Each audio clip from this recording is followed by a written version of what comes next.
Hey, what's up guys? I'm Brad with Display Fitness. Today is November 22nd. It is a Tuesday. Scenery is a little bit different. I'm back at my home, the home that I grew up in Brighton, Michigan, Mom and Dad's house. I'm in the basement, which is where I grew up lifting.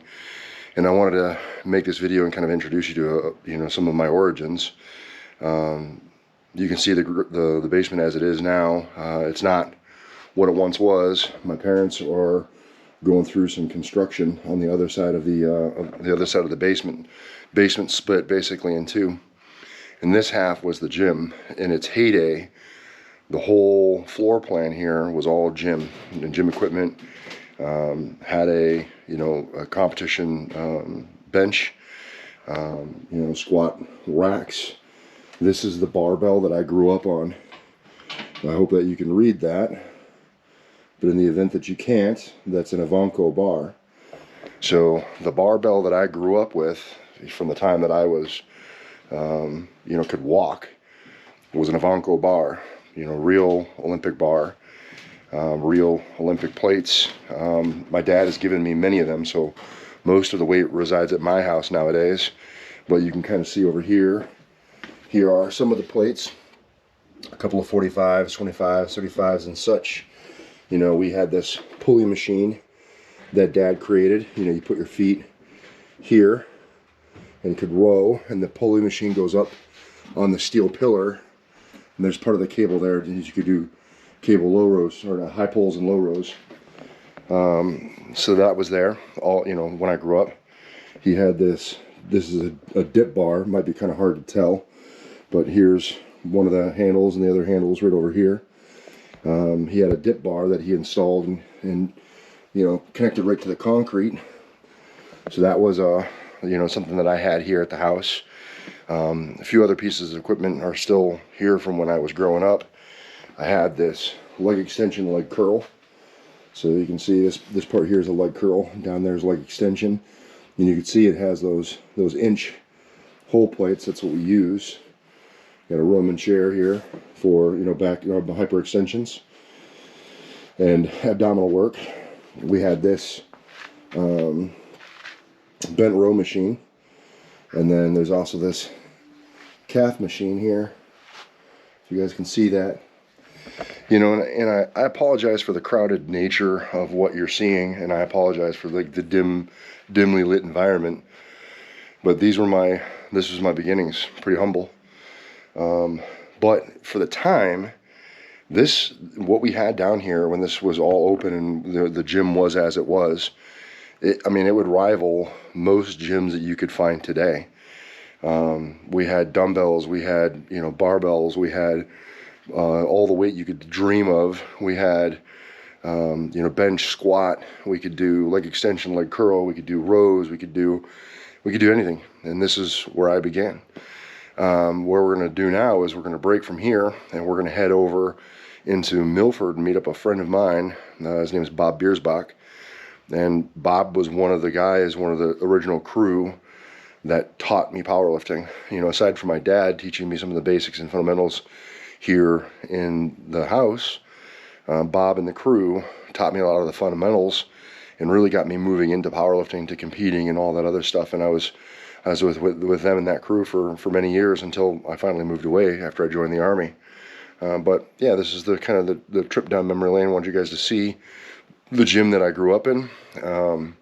Obviously, it's not like it was, as I said. But you still get down here and get a little bit of a workout in, even with the limited space and resources that there are now. And then my dad had this trophies. So there used to be many, many more. And there's some more trophies over here. You can see them right there. There used to be many, many more trophies down here. Some of them broke, and my brother and I being careless and playing with them and whatever. But this is the environment that I grew up in. Gym, basement, or garage. I'm sorry, not garage. Basement gym. Kind of cinder block walls and dingy, and it's dark, and we used to just crank the music, and it was fucking awesome. Just wanted you to see what I grew up in. Humble though it may be, at the time it was fucking phenomenal. I couldn't have asked for a better childhood and better opportunity to get into lifting weights than what was provided for me. And looking back on it now, it's kind of probably 1 in a million to have had that, you know, access to those resources. You know, we're talking in the 80s and the 90s, right? Like, home gyms like this just didn't exist. So, all right, well, moving on. Hope you guys enjoyed this little bit here. Last thing I'll try to show you, you're not going to see it very well, and I'm not going to rearrange the whole basement for it, but you can see this here. It says, if the mind don't believe it, the body won't heave it. And I grew up with that sharpied onto the wall. That's the genesis of Despite Fitness. There we go.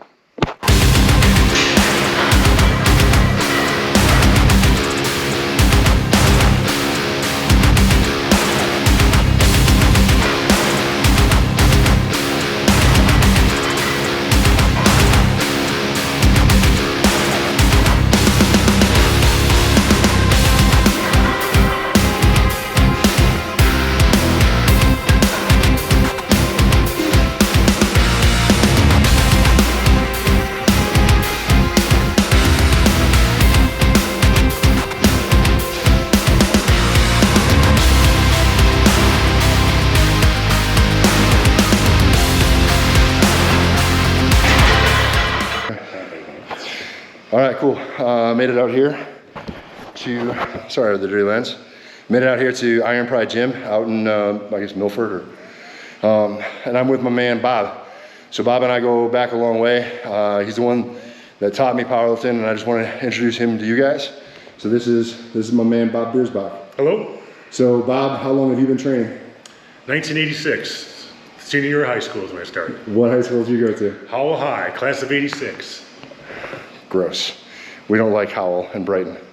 That's the town I grew up in. Although he grew up about 1.5 miles from me. Right on the border. In Brighton also, but anyway. Right on the border. And so I started training with you back 2001. But yeah, just graduated. early 2000s. And I found you at the Powerhouse Gym in Brighton, right? Yep. Can you recall any memories of training with me early on? Any funny stories? Well, Brad was always a little rambunctious. I wouldn't say OCD, but always on the move. You know, being a younger guy, he was training with myself and my one buddy John. So he got the treatment of being the little brother, I guess. And I don't know if he always enjoyed that, but you know, that's what you get for falling in love. But you know, he lifted with his dad from what he had told me back then, before he started coming lifting with us. Wanted to power lift. Some of the guys there told him, we'll go with those two guys because that's what they do.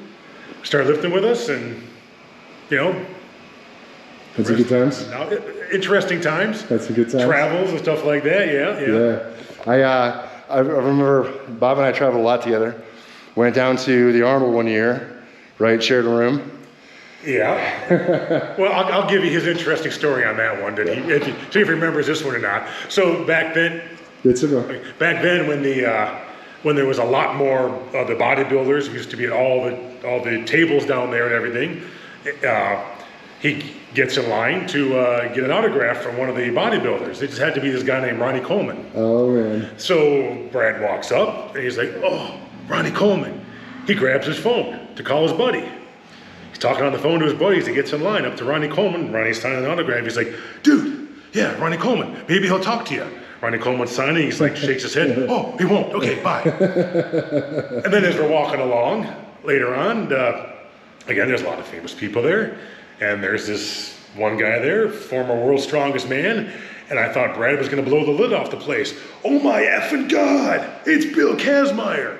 And he's about 3 feet away as he's yelling this at him. So that's a couple of interesting Arnold stories there. Yeah, I get it. How's it going? Hello. Yeah, so that's early on training with Bob and some funny stories traveling. He and I went around quite a lot, and out to Chicago for different meets. And Chicago, and drove out to Maine. Yeah, Sango. Let me rephrase. I drove out to Maine and back, basically. But yeah, we drove out to Maine. That's where you had an interesting experience. Was it Maine or was Chicago? Which one? when he got weighed in by somebody, you weren't sure if it was a man or a woman. I think that was me. That's cool. Well, yeah, so that's my man Bob. We've been training together, well, not so much anymore, but training together for It was about 5 years back then. yeah, a couple of years, and had some real good times and did a lot of travel and had some fun. And whenever I'm back in town, I try to link up and, you know, get together again and hang out. So I just wanted to introduce you to my man Bob, and yeah, that's it.